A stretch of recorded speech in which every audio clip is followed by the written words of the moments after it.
Jordan with The Verge, and I'm here at the Detroit Auto Show, where Audi is introducing something really exciting. A lunar rover that's going to go to the moon as part of Google's X Prize challenge. We sat down with one of the scientists to learn more. So why don't you tell us a little bit about why you've built a lunar rover? At one point in time, Google announced the so-called Google X Prize challenge. It's basically a bet by the two founders of Google who say, if you get back to the moon privately and drive 500 meters, we give you $30 million. And I was hearing about this prize and was thinking like, why are they doing this? Why is somebody offering money to get back to the moon? It was such a crazy situation. And thinking about this, I kind of got a lot of friends together with scientists and engineers, and we were thinking about, is it possible? Could you do something about it? And that's where it all started. And 7 years later, that's where we are today. We've now developed multiple generations of lunar rover prototypes, landing module prototypes. We're just about to purchase a very large rocket to put it all in and launch to the moon in the third quarter of 2017. So a lot has happened in 7 years. Got it. And you've chosen a very historically and scientifically significant landing point for your craft. Yeah, we're going back to the Taurus Littrow Valley, which is the site where man set last foot on the moon. So, and it has been, a lot of research has been done because it was the only Apollo mission. It was the site of the Apollo 17 mission. It was one of the only missions where a scientist actually went to the moon. So as one of the sad matter of fact, it was actually the only mission which generated a huge amount of scientific valuable data.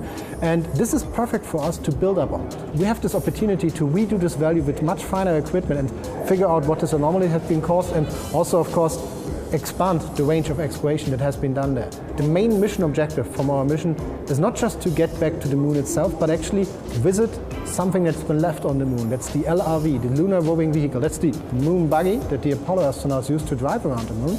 And it's parked outside of the Apollo 17 landing site, about 225 meters.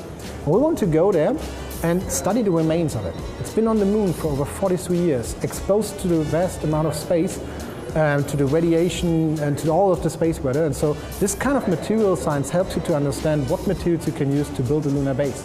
And what's the partnership with Audi bring to you?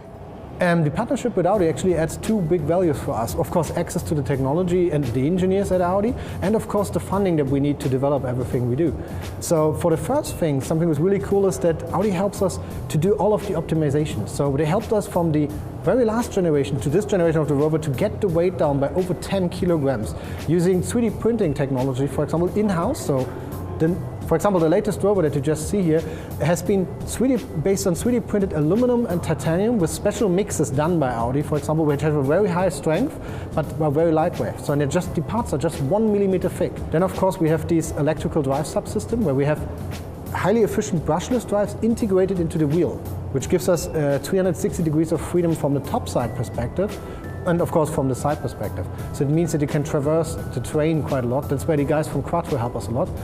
And then you have, of course, the e-tron sector where the guys help us a lot in getting everything qualified, because it's a very complex system. So it's not like, it's not something where you can pick up, it's not like a 3D puzzle where you have all the pieces mapped out, but you really need to understand all the states where your hardware could be in. Almost everything self-developed from, starting from the firmware level to the PCB layouts, to the hardware programming that you need to do to get things running. And that's something that you need to do to get to a level where you have the kind of reliability that you need, but also can balance the costs.